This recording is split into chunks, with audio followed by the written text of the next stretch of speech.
We heard yesterday that the borders will be opening at 7 a.m. So we came here hoping to leave. We have a little hope to leave and save our lives. Good evening. I'm Valerie Castro in for Gadi Schwartz. Today, hundreds of people started to leave Gaza for Egypt through the Rafah border, including some Americans. This is the first time this has happened since the start of the Israel-Hamas war. They were evacuated through the Rafah crossing into Egypt. It all came about because of an apparent deal involving the U.S., Israel, Hamas, and Egypt, mediated by Qatar. Hundreds of people rushed through as the gates opened today, some arriving at the crossing as early as 7 a.m. local time, just hoping to leave. We are relying on God and hoping we get out. It is still our country and we feel sad for it, for its destruction, for our friends and loved ones. Entire families were destroyed and erased, all martyred. If it wasn't for what happened, we wouldn't leave it.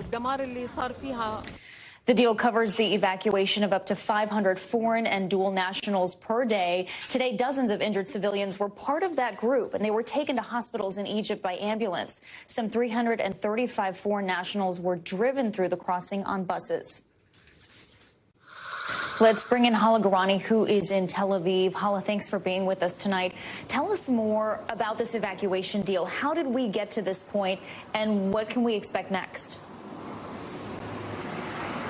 Well, it was a deal that was that involved the United States, it involved Israel and Egypt, and it was mediated by Qatar. A source close to the talks told me that the deal involves the evacuation of up to 500 people a day over several days, though we're hearing larger numbers from sources at the State Department. But it is no doubt very good news for the people who've been trapped in Gaza, dual nationals, foreign nationals, many of them masked at the border, the Rafah border crossing with Egypt for days and sometimes weeks, with supplies running low.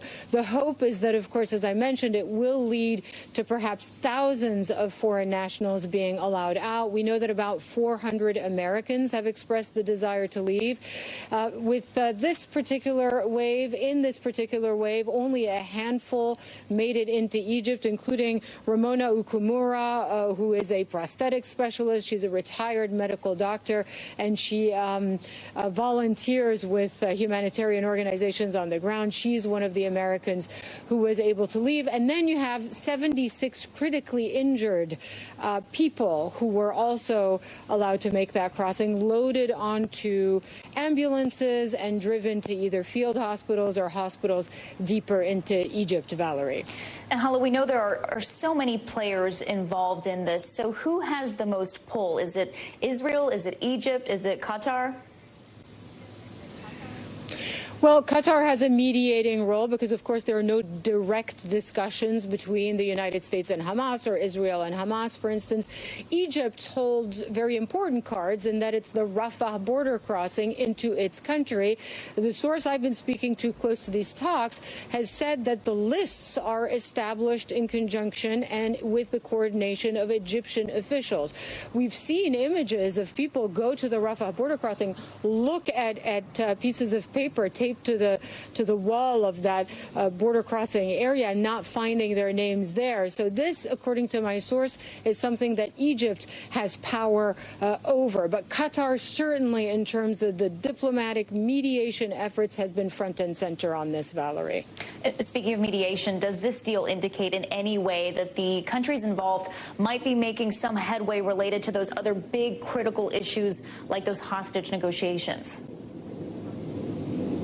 It's a good question, and they seem to be unrelated. The evacuation discussions and negotiations at this stage not directly related to those talks to release further hostages. So these are two separate areas, it seems, of negotiations, of deals, in which also Qatar and Egypt are involved. But this is, of course, coming against the backdrop of just one of the most damaging and destructive Israeli strikes inside of northern Gaza Gaza, on that Jabaliya refugee camp, yesterday targeting a senior Hamas commander, and today a command and control post that the Israeli military said it was targeting. But it is raising big questions across the region and around the world of proportionality of targeting one or two individuals or even a dozen individuals, and the price of that being many civilian casualties. In fact, the UN High Commissioner for Human Rights has said these disproportionate attacks could amount to quote-unquote war crimes. These are the words used by the UN. So there's been a lot of consternation. Jordan as well recalling its ambassador to Israel after these strikes on Jabaliya, Valerie. Hala, we've seen hundreds of people that were evacuated today. How about the humanitarian aid still going in? There were 59 more trucks that went in today, right? Yeah, 59 more trucks. As we've been telling our viewers now for several weeks, on any given day before the war, we would see 300 to 400 trucks go in. There seems to be really a lot more pressure now placed on all the parties involved to get more humanitarian aid in, because these images of suffering in hospitals, hospitals running out of fuel, basic necessities, desperate Palestinians breaking into warehouses and food centers to just get flour to be able to make bread. These are images now that are really not playing well at all around the world. And perhaps even on the Israeli side, there is a realization that as long as that goes on, this is something that will perhaps harm its messaging at the very least as it continues to conduct this military operation, this expanded military operation inside the Gaza Strip. So there seem to be more efforts placed on getting more humanitarian aid in, but it's still very much a drop in the ocean, Valerie. Okay. Hala Garani, we appreciate your reporting. Thank you. A second Israeli airstrike has hit Gaza's Jabaliya refugee camp in as many days. Gaza's interior minister says the strike killed a number of people. An NBC News crew on the ground reports seeing about 20 collapsed homes in the aftermath and dozens of dead and wounded bodies stuck under the rubble. The Israeli military says they were once again targeting Hamas buildings, hitting a command center. This is similar to what they said yesterday after an earlier IDF strike hit the refugee camp. But according to a local hospital official, that strike killed dozens of people and injured hundreds more. But today's attack comes as Gaza seems to be facing another communications blackout. The territory's main communications provider says its services have been disrupted. The last time this happened, Israel was beginning their ground invasion. Meanwhile, the humanitarian situation in Gaza continues to deteriorate.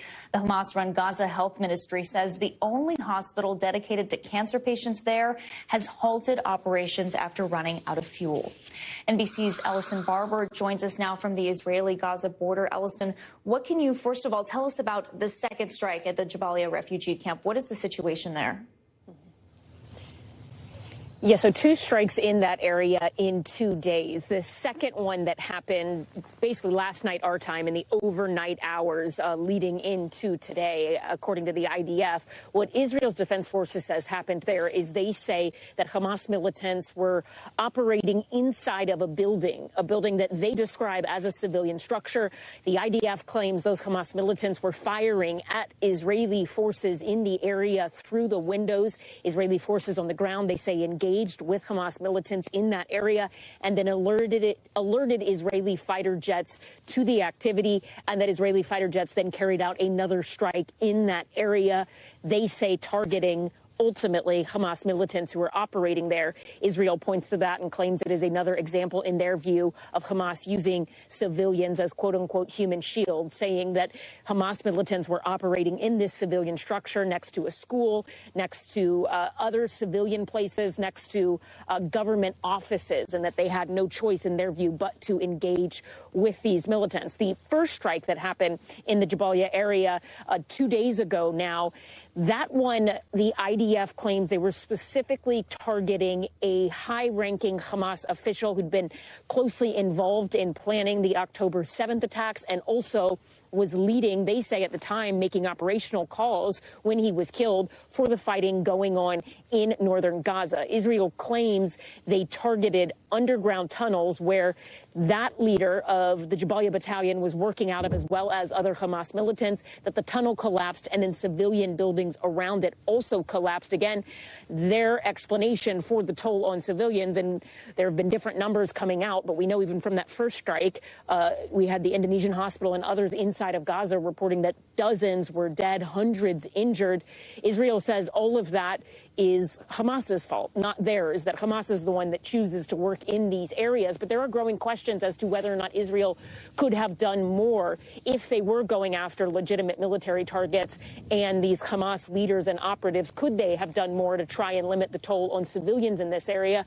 Because they know this is a very populated area. And Hala Garani mentioned this a minute ago, but the UN is now bringing up the possibility of war crimes being committed in these attacks on the Jabaliya Refugee Center. This is what they have posted, saying, quote, given the high number of civilian casualties and the scale of destruction following Israeli airstrikes on Jabaliya refugee camp, we have serious concerns that these are disproportionate attacks that could amount to war crimes. Again, Israel often says that when it comes to the civilian toll here, and the numbers we know are incredibly high, they don't deny necessarily that civilians are dying in these attacks. They certainly didn't deny it as it relates to Jabaliya. They questioned a little bit if the numbers coming out were, quote unquote, verified, but they don't deny that civilians have been impacted by this. Instead, their answer or their claim is that Hamas is the one ultimately responsible, because they say Hamas and their leader, Yahya Sinwar, have chosen to operate in civilian areas. Valerie?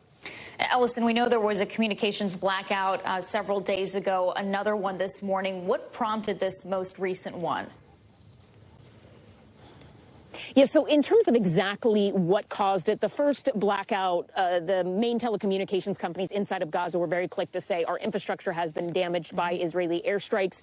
They said that the same lines that had been interrupted last time had been interrupted again in this blackout. They didn't give quite as much detail. I think the assumption is that it was likely something related to the ground offensive and also to just the constant bombardment on the Gaza Strip. But really their statement was pretty simple, just saying international lines that were previously disrupted have been disrupted again. They initially said that all communication lines had dropped and also internet service was out at about 4 a.m. local time.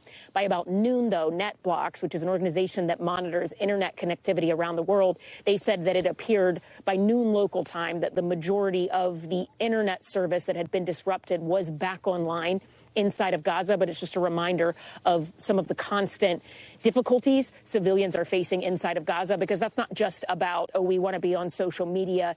That means that people who are trying to call for help aren't able to call for help. People who are trying to check on their loved ones aren't able to get in touch with their loved ones to make sure they are alive after an airstrike.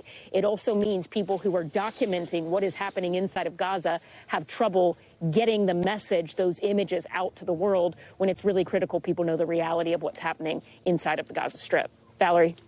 Ellison, we know the situation in the hospitals continues to grow even more dire. You had some reporting a few days ago on what doctors are dealing with there. Now that it appears that the health system in Gaza has officially collapsed, if Gazans do get wounded now, what happens? Where do they go if they have a major medical emergency? There are still some hospitals running despite having limited supplies. It's doctors, nurses just working through the night hours. We have seen it in videos. Our teams have gathered from inside of Gaza, our teams inside of Gaza, of people just treating people, victims, on the floor of hospitals because they're out of bed and out of space. People just make do with what they can. At the same time, we have heard for quite a while from hospitals in the area. A number of hospitals have already closed down because they ran out of fuel, but other major hospitals have been warning that they desperately need fuel. There was a call from one of the main hospitals in northern Gaza just a couple of days ago, pleading with anyone in the Gaza Strip or any countries that could possibly get any bit of fuel to them to send it, because they only had hours left on their generators. In terms of what it means for people who are severely wounded, it's life or death. You're lucky if you're able to get help. We have seen, and again, this is something that has been documented by our crews inside of NBC News, people, civilians carrying other civilians to try and get medical care on trolleys, on flatbeds, on tuk-tuks, because ambulances, there aren't enough in service. The Palestinian Red Crescent has already said they've lost quite a few ambulances because of a lack of fuel and also damage from shelling. But there was that bit of hope in some people who have been injured being allowed to leave Gaza to go get treatment in Egyptian hospitals. But as the hospital situation gets worse there, as the health system appears to collapse even further, more people will be in those positions of where if they aren't able to be evacuated out of the country, they could die because the ventilators and other machines will not be working. Valerie? Such a dire situation. Ellison, before you go, we just want to ask, viewers might be wondering the situation behind you because it looks like smoke, but can you explain what that is? Yeah. So this is just, as far as we can tell, fog rolling in this morning. You do hear and see it's very hazy and foggy just sort of throughout the whole area. You're probably hearing a bit on the microphone the sound of booms in the background. That's the sound of heavy caliber artillery firing into Gaza. If you see any flashes, that would be rockets, other sorts of bombs, ordinances going off inside of Gaza. But the majority of this, as we're not smelling anything that would indicate right now that this is anything other than a very foggy night on the Gaza border. Valerie. Ellison, we appreciate your constant reporting there on the border. Thank you so much. For Israel, every strike above Gaza will seemingly impact what's going on below. That's because Hamas fighters are operating inside a sprawling network of tunnels where they're apparently holding everything from hostages to weapons stockpiles. NBC News correspondent Josh Letterman takes a look at the massive maze of tunnels, sometimes called Gaza's Metro. As Israel fights intense ground battles in Gaza, the greatest threat may be underground. Hamas tunnels, hundreds of them, promoted on their social media, some storing weapons and fighters, others command posts, concealed from Israel's drones and spy planes. Hamas claims it's built more than 300 miles of tunnels, half as long as New York's subway, crisscrossing an area just 25 miles long. It smells, it's dark, it's closing on you, it's scary. It's also where many of the 240 hostages are believed to be held. We have to measure twice and 3 times that they are not in those tunnels that we are bombing. One of the released hostages said she was held in a tunnel with 4 others. It looks like a spider web. In this Hamas video, fighters are seen popping out of tunnels, simulating an attack on Israeli tanks. It's a threat not unlike what the U.S. faced in Iraq, ISIS ambushing troops from tunnels under Mosul and Fallujah. Ben Milch, originally from Iowa, came face-to-face with Hamas when his IDF unit destroyed tunnels in the 2014 Gaza war. We would fire at them, and then they would go into their tunnel and run and pop up in another location. Israel says the tunnels have gotten more sophisticated, as deep as 230 feet, fortified by concrete, wired for electricity and ventilation, and booby-trapped. And no one knows exactly where they all are. Nobody but Hamas. We have a good grasp of the network, but of course it's only part of the picture. Destroying them won't be easy. Israel says Hamas has built tunnels under homes and mosques, risking civilian lives. Experts say Israel could hit some with U.S.-made bunker-buster bombs, but likely with severe civilian casualties. Tunnels can also be flooded with seawater. And Israel could use new technology, a sponge bomb, described to NBC News by someone shown the device by the IDF. A mix of chemicals dropped into a tunnel creates a foam that expands, hardens, and seals the entrance, at least temporarily. Imperfect solutions to a lethal threat lurking underground.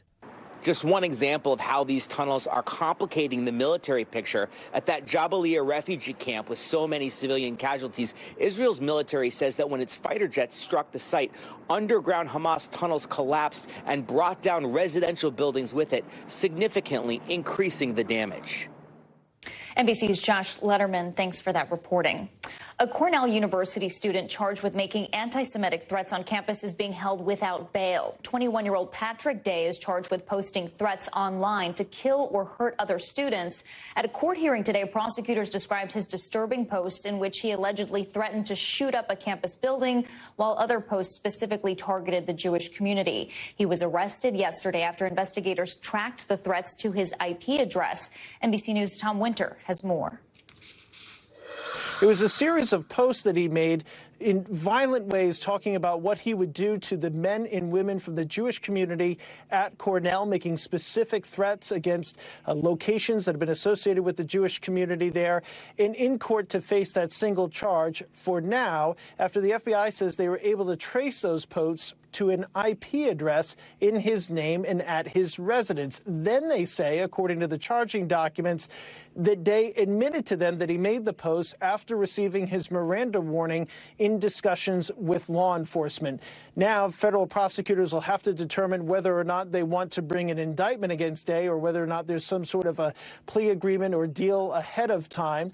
There was no plea that was entered into court today, and the judge agreed that he'll be held pending the possibility of some sort of a bail hearing or a detention hearing at a later date. For now, Cornell is strongly denouncing the statements of Day. His status at the school is unclear. As far as the legal process, the next possible court date is November 15th. Valerie? All right, Tom Winter, thanks so much. And anti-Semitic incidents are on the rise in the U.S. since the start of the Israel-Hamas war. The Anti-Defamation League has recorded more than 300 incidents since October 7th, a nearly 400% increase when compared to this time last year.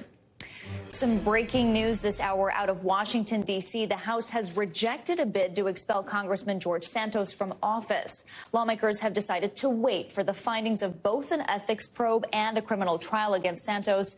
The effort to oust him was led by his fellow New York Republicans who say he is not, quote, fit to serve. The move failed to get the two-thirds majority it needed to pass. Santos pleaded not guilty to federal fraud charges last week. His trial is set to begin next year. Don't go anywhere. We're just getting started. As anti-Semitic attacks are on the rise here in the United States, so are gun sales for Jewish Americans. Plus, we're learning more tonight about a former Delta pilot that threatened to shoot a commercial flight captain, all while 30,000 feet above ground. And a man's life was briefly extended after a pig heart transplant. We'll look at the medical breakthrough and why it can only beat for so long. That's all just ahead, so stay tuned.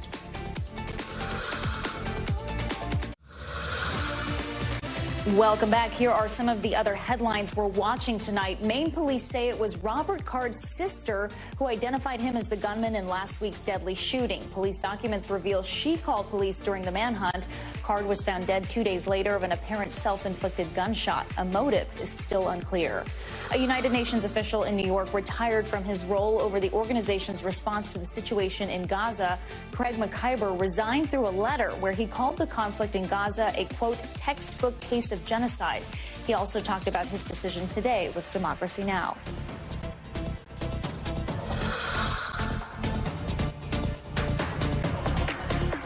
During a UN press briefing yesterday, a spokesperson said McIver's letter reflects his personal views and not the organization's. Teachers in Oregon took to the picket lines today after months of negotiations with Portland Public Schools. They're seeking higher salaries, smaller class sizes, and more school resources. The strike led to canceled classes for some 45,000 students. This is the first ever teacher strike in Portland. President Biden was in Minnesota today as part of 2 weeks of visits to boost supporters from rural communities. His visit comes a day after the White House announced more than $5 billion in funding for agriculture, infrastructure, and development in rural areas. And the Federal Reserve announced today it is keeping interest rates unchanged for a second straight month as it continues to track inflation and changes in the economy. U.S. interest rates remain at their highest level in 23 years. In New York, Donald Trump Jr. took the stand today in the $250 million civil fraud trial against the Trump Organization. The state's Attorney General, Letitia James, accused the former president and his 3 eldest children of exaggerating the worth of their family business for years. She says this, in turn, provided the Trumps with certain financial perks like tax breaks and better loans. Don Jr. is the first member of the Trump family to testify, but his father, brother, and sister are expected to take the stand in the coming days. Joining us now is NBC News legal analyst Danny Savalos. Danny, thanks for being with us tonight. So what did we hear today from Trump Jr. in court? Zero surprises, at least in my view. And that's because there really were only a couple directions that Trump's testimony, I should say Trump Jr.'s testimony, could go. And that would be, number one, yes, he may be a high-ranking person in the organization, but he relied on his accountants. They were the ones who handled this stuff. I am a busy boss. I don't have time to look over everything. When it comes to the nitty-gritty, I relied upon the accountants. We always knew that was going to be the testimony. In a way, it was the only thing that you really could have expected It's likely what we'll hear from Eric Trump, and if Ivanka Trump testifies, Ivanka Trump, and probably Donald Trump as well. They're going to, no surprise, testify that the people who may have been responsible for this were the accountants below them. They are not accounting experts. And then in addition, their testimony is going to be consistent with the idea that, hey, look, it's New York real estate. These real estate properties, they're worth what we say they are. You say they're worth something else. It's real estate. It's not a dozen eggs at the grocery store with a price tag on it. It's something that is almost incalculable. And then you add to that the Trump brand, which is also pretty nebulous. And you really have nothing that you can actually value. So no surprises from Donald Trump Jr. I doubt we'll get any surprises from Eric or any of the other Trump. And Danny, the former president posted on Truth Social earlier today, writing in part, quote, "Leave my children alone. Judge Engoron, you are a disgrace to the legal profession." Danny, we know the judge imposed a gag order earlier in this trial. How could these comments affect the case? It's so strange because, I mean, even the most casual observer of court cases, civil and criminal, knows that Justice Engoron didn't call these witnesses. These are the attorney general's witnesses in their civil case that they are using in their case in chief to make out their burden to Justice Engoron, who is sitting as a fact finder. And of course, Donald Trump does not like the decisions or the rulings that Justice Engoron has made, but to even imply that Justice Engoron is somehow calling these witnesses is so out there that I almost think it's part of Trump's insulting the judge, but doing so in such a completely incoherent way that it's hard to pin him down and sanction him. Because, I mean, suggesting that the court is responsible for calling his children or bothering his children or harassing them is just misunderstanding the most basic things about how lawsuits work. All right, we know more is to come tomorrow. Danny Savalas, thanks so much. As we mentioned earlier in the show, there has been a rise in anti-Semitic attacks here in the U.S. since Hamas's attack on October 7th in Israel. For some in the Jewish community, the concern for safety has been a literal call to arms. NBC's Sam Brock has more from one community in South Florida. Let it go. Between the sounds of gunfire, all right, go ahead whenever you're ready, and the gasps of what they produce. So I got pretty close. Here in South Florida, some members of the Jewish community arming themselves following Hamas's brutal attack on October 7th and the anti-Semitic threats that have followed. Graffiti inside of the neighborhood which says "Free Gaza, kill all the Jews." And I'm a Jewish and I have 2 little kids. And I just want to be able to defend myself. Sahar Kaner, one of many Jewish mothers we met, now trying out firearms after seeing violent rhetoric creep onto their streets. One mom, Michelle, worries about her kids walking home from school. Who isn't upset over everything that's happening? And any innocent life that's being destroyed is horrific. But screaming for the death, my death, because I'm a Jew? No. This firearm instruction class in the Miami area is led by gun store owner David Kowalski. It's one of those things that you don't want to need and not have. How many of you never thought you would ever personally own or use a gun?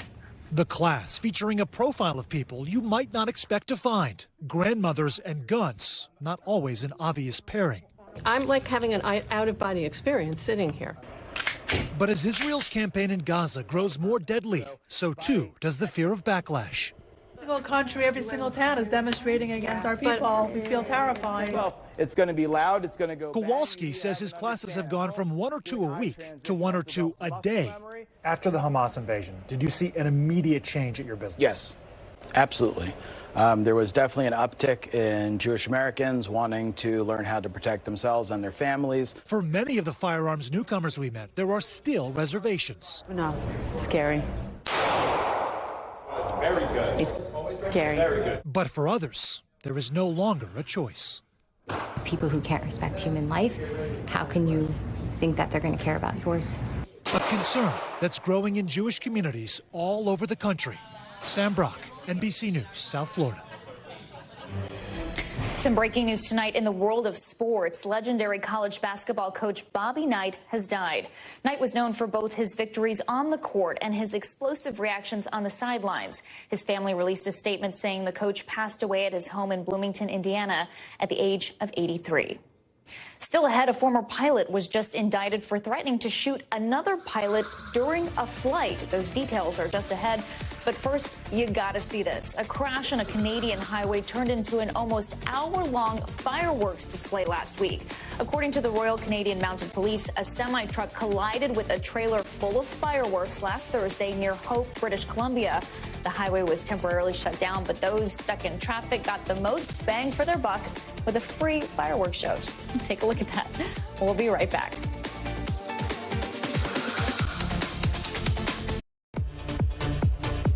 Welcome back. Here are some of the stories happening out west that we're following. The LAPD is investigating a crash involving actor Alan Ruck, perhaps best known for his roles in Succession and Ferris Bueller's Day Off. Police say he was part of a 4-vehicle crash in Hollywood last night that sent a pickup truck into a pizza parlor. Mask mandates are back for parts of Northern California. Starting today, a number of Bay Area counties began seasonal mask mandates at health facilities ahead of what officials are calling the winter respiratory virus period. The mandates will last until the end of March. The largest Christian university in the country has just been hit with a nearly $38 million fine for misleading students on tuition costs. The Department of Education investigated Grand Canyon University and found it lied to thousands of current and former students about the cost of its doctoral programs. The school calls the allegations false. And an attack on UCLA's campus this past Sunday is being investigated as a hate crime. Campus police say a car approached a student. The driver yelled a homophobic slur, then shot him in the face with a BB gun. The student is okay. Police are still looking for that suspect. Tonight, massive rescue operations are underway in Kentucky, where officials say at least one man was killed and another is believed to be trapped beneath a collapsed coal mine. Governor Andy Beshear has declared a state of emergency in order to mobilize state resources to help. NBC's Noah Pransky has more. Tonight, a race against time after tragedy in rural Kentucky. A structural collapse has 2 individuals trapped in steel and concrete. Workers pinned inside an 11-story coal preparation plant after the building collapsed. As of right now, the situation doesn't look good. One worker perished, county and state officials confirmed at a press conference today, and now a rescue mission underway to find the other. The collapse happened around 6:30 p.m. Tuesday, according to Kentucky Emergency Management, at the decommissioned Martin Mine Prep plant located near the border with West Virginia. The Martin County judge executive saying the men were at the bottom floor at the time working to prepare the building for demolition when it collapsed, pinning them under tons of concrete and steel. Rescuers got in contact with one of the workers following the collapse, but say he died during the attempt to save him. Now the search for the other continues. We've talked with both of the families. It's never an easy thing. It's the toughest part of the job, but something that has to be done. Kentucky's Governor Andy Beshear declaring a state of emergency in a tweet telling Kentuckians to brace for the worst, saying keep praying, but the scene is bad and we should be prepared for tough news out of Martin County. For now, emergency responders still holding out hope they can rescue one survivor trapped under piles of twisted steel and rubble. Noah Pransky, thanks so much. Tonight, we're hearing about another confrontation in the cockpit. A Delta co-pilot is facing charges of pulling a gun and threatening to shoot his captain. NBC's Tom Costello has the details. It happened on a Delta Airlines flight last year. Now, a federal grand jury has indicted First Officer Jonathan Dunn with using a dangerous weapon to assault and intimidate the captain, telling the captain he'd be shot multiple times if he diverted the flight due to a passenger's medical event. Dunn was trained and certified to carry a gun as a TSA flight deck officer. NBC News aviation analyst Captain John Cox was also certified. The people that were really heavily into the I'm going to save the world and I've got a gun, those people didn't make it through. NBC has been unable to reach Dunn. Delta says he no longer works for the airline. The indictment comes after an off-duty Alaska Airlines pilot riding in a cockpit jump seat last week allegedly tried to shut down the engines on a passenger plane. Joseph Emerson has pleaded not guilty to 83 attempted murder counts. He allegedly claimed he was in a mental health crisis and had consumed psychedelic mushrooms 2 days before the flight. He had no intention to harm himself or anybody on the airplane when he acted. The challenge for the FAA and airlines, screening pilots for signs of serious mental illness or aggression. It's really hard to predict violence, even if somebody is experiencing mental health symptoms. Both pilots face federal charges of interfering with the flight crew, a felony that carries up to 20 years in prison. Today, the Supreme Court heard arguments regarding whether a California lawyer can trademark a phrase that indirectly targets former President Donald Trump's anatomy. Attorney Steve Elster is selling these T-shirts, which features the phrase "Trump too small." That comes from a comment Florida Senator Marco Rubio made about the former president at a campaign event in 2016. He's always calling me Little Marco. And I'll admit that he's taller than me, he's like 6'2", which is why I don't understand why his hands are the size of someone who's 5'2". Have you seen his hands? They're like this. And you know what they say about men with small hands? The U.S. Patent and Trademark Office rejected Elster's application because it says people would associate the word Trump with the former president. The office said that under a law called the Lanham Act, Elster would need Trump's written consent. Elster says this violates his free speech rights, and if he can't register a trademark that criticizes a public figure. Here to break all of this down for us is NBC News Supreme Court reporter Lawrence Hurley. Lawrence, thanks for being with us this evening. What are the justices saying about this case? And at this point, do they seem to be leaning one way or the other? Yeah, I mean, of course, this is a case, it's sort of Trump is hovering in the background, but he's not directly involved, and it's a kind of a lighthearted case for the Supreme Court compared with some of the more weighty stuff that they deal with. And it seems like, based on the oral arguments today, that the court was leaning in favor of the government in saying that there's probably basically a long tradition of the Patent and Trademark Office denying trademark requests when it involves a living person who hasn't given their consent. And this goes back, decades, if not centuries. And so this idea that it's a kind of free speech violation to be denied what the government says is just a benefit, not something that you have a right to, isn't and can't be a free speech violation. And this doesn't actually stop this lawyer from selling the shirts, though, right? No, and that's something that came up during the oral argument with Justice Sonia Sotomayor making that point, that, the speech is not burdened if you can actually go out and sell the shirt. This is just the question of whether you can trademark the phrase that appears on the shirt, which can help to prevent other people from selling a similar product. So in that sense, the shirt can still be sold, and in fact it is being sold, and people can go online and buy it. All right, Lawrence Hurley, we appreciate that. One of the more interesting Supreme Court cases, I would think. Thank you so much. No worries. Up next, a look at the damage in Acapulco after a deadly hurricane ripped through the resort city. Those details are just ahead, so stay tuned.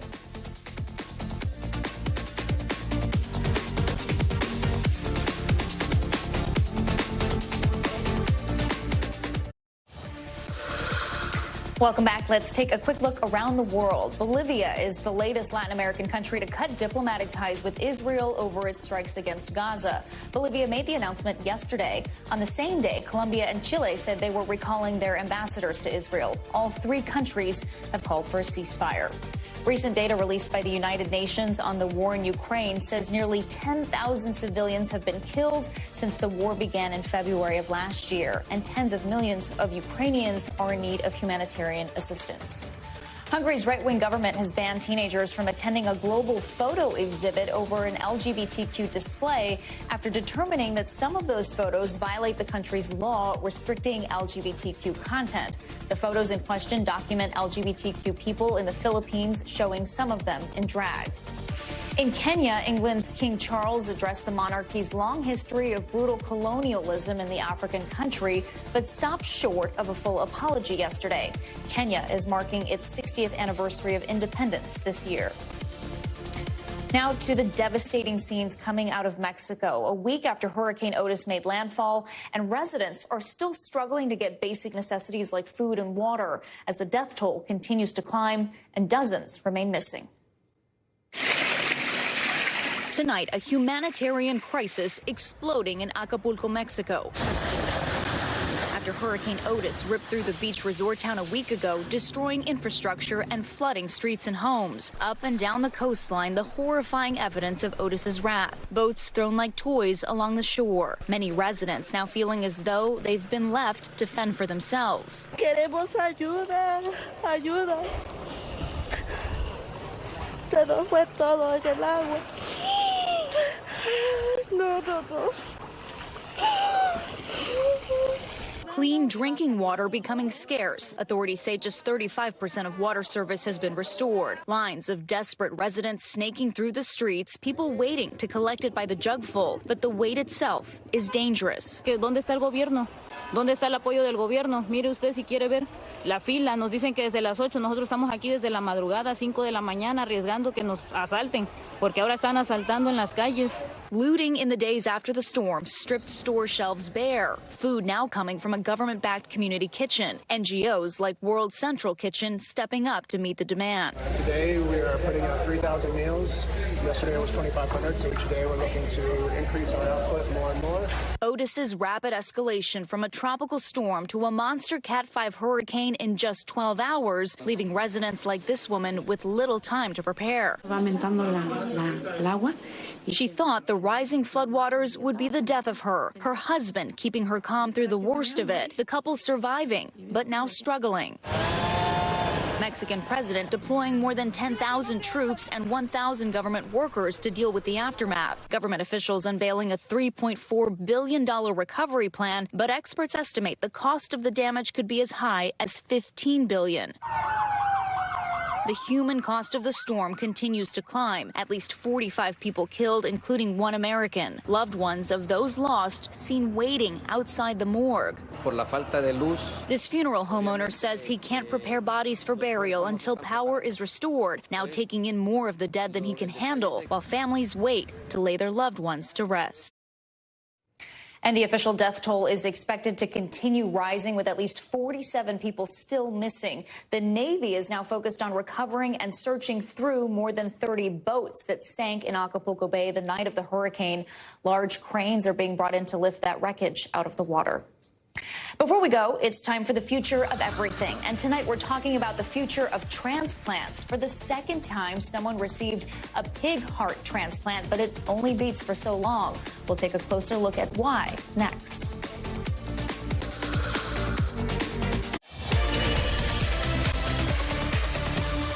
It's time now for the future of everything. And tonight we're talking about the future of medicine. But first to the United Kingdom, where that AI summit has officially started. Government officials and companies from 28 countries are currently in England to discuss how AI should be regulated. Today, major names in the tech and political world, such as Elon Musk and Sam Altman, signed a Bletchley Declaration agreeing to work together and establish a common approach to AI risks. And for our European viewers, you can now pay a fee to receive ad-free Instagram and Facebook. The service is available to people 18 and over throughout the European Union, and it'll cost up to $14 depending on what device you're using. Meta says it will continue to offer free access to its products for those who don't want to pay. And there's now a form to report government activity related to UFOs. The Department of Defense launched the new tool yesterday. Right now, it's only available to current or former U.S. government employees, but the office plans to open the form to the public soon. And let's take a look at some of the news making waves in the medical world right now. Lung cancer has one of the highest rates of death compared to other cancers, and yet very few people get screened for it. Well, new expanded guidelines will allow even more people to get regular scans for lung cancer in the hopes of detecting tumors earlier. We'll have more on that in just a moment. The second person ever to receive a pig heart transplant sadly died earlier this week. 58-year-old Lawrence Fawcett underwent the highly experimental surgery just 6 weeks ago. He was dying from heart failure. His family says the surgery was a last-ditch effort to extend his life. NBC News medical contributor Dr. Kavita Patel joins us now to discuss these issues. Dr. Patel, things seemed okay for about a month after that heart transplant, but then it started to show signs of failure. Was this a case of the heart being rejected, even though it was genetically modified? Yeah, this is unfortunately something that we look out for in the first weeks to months of any transplant, but especially with this kind of unusual transplant, which I just have to say that the two men that have now had this type of kind of pig heart to human transplant are really pioneers. And I think that we owe them a debt of gratitude because they're advancing the science. Unfortunately, they had to give their lives to advance that science. So seeing this transplant at this point in time, even though it's a little later, it's not shocking, Valerie, unfortunately, but still an amazing moment of accomplishment in medicine and something that I think will help so many people, hundreds of thousands of people waiting for transplants of different organs that'll benefit from this science. You said they were pioneers. This is the second pig heart transplant ever. Yep. The first patient, as we know, died just 2 months after his surgery. Given those outcomes, do you expect to see more of these in the future? I do. I do think that we'll see more of these. And remember, these two transplants were done in what the Food and Drug Administration would call compassionate use. So these were people who had no alternatives. So I just want to keep that in mind. So this was very unusual circumstances. But I do think that this opens up the opportunity for the science of taking organs that are maybe from animals and other types of ways to help transplant when we have such a shortage, a dire shortage of organs. And I think that the technology, the ability to manipulate and make sure that those organs do not get rejected will benefit from these deaths and I think from these pioneering efforts. Dr. Patel, turning now to the new lung cancer screening guidelines. Can you talk about what the criteria was before and what the guidelines are now? Yeah. Who will be eligible for this? Yeah, Valerie, this is something where it's a big shift. In 2021, there was actually a recommendation that was made by the United States Preventive Services Task Force to screen anybody aged 50 to 80 who had been smoking over 20 pack years and who had stopped in the last 15 years. Now, you would think that's a lot of people, about 14 million Americans that would meet the guidance for that annual low-dose kind of radiology lung scan to screen for lung cancer. Valerie, what we found is that people who have been smoking even 20 years and beyond, they quit 20 years ago, that they actually still also had a heightened risk of lung cancer. So the big milestone change is that essentially if you're over the age of 50, if you're between 50 and 80 years old and you had ever smoked in the past, that we're really encouraging you to seek out this guidance and to seek out this annual lung cancer screening. So the shift could add 5 million more people that would benefit from this screening to catch cancer and hopefully address that cancer and stop it from growing. All right. We know early detection is so important. Dr. Kavita Patel, thank you so much. We appreciate your time. Thank you. Finally tonight, a remarkable transformation journey. One man has defied the odds to become a New York City marathon runner. NBC's Kate Snow shows us why this is more than just a race. It's a powerful testament to the incredible distance he's come. For Rasan Thomas, running feels like freedom. The native New Yorker training for the city's upcoming marathon after 22 years behind bars. My first marathon was in San Quentin State Prison. It was 105 laps around a prison yard. In 2000, Rasan was locked up for shooting and killing a man during a drug deal. But while facing a life sentence, he turned his own life around. In prison, Rasan got an associate's degree and started writing for the San Quentin News. It's something to be really proud of. He even co-hosted a podcast about prison life that was a finalist for a Pulitzer Prize. It's also where he met volunteer teacher Claire Gelbert. And we just sort of hit it off. All right, switch. The two made a pact to one day run the New York City Marathon. So you make this deal that when you get out, if you get out, you're going to do it together. Yes. What's up, James? What's up? Rasan's sentence was commuted by California's governor for dedicating himself to his rehabilitation, and he was released this February. You aren't healed up yet? He and Claire now running with a new mission for Empowerment Avenue, a group Rasan founded to help publish the work of incarcerated writers and artists. If you just treat people like human beings, you change their hearts, you change their minds. His hope to change the American prison system one step at a time. For people that hear you're running and hear your story and think, but wait a second, he killed someone. Yeah. What do you say to them? First, I say I'm sorry, and then I would say I can't pay my debt sitting in the cell. If I can make people who once harmed society love society, that's the best way I can pay for my crimes. You can't ever undo the past. There's no way to restore that justice. The only thing I can do is pay it forward. Kate Snow, NBC News, New York. Yeah. Good luck to Rasan and all the runners in the marathon this coming weekend. That does it for us tonight. I'm Valerie Castro. We'll see you tomorrow, but until then, stay tuned now.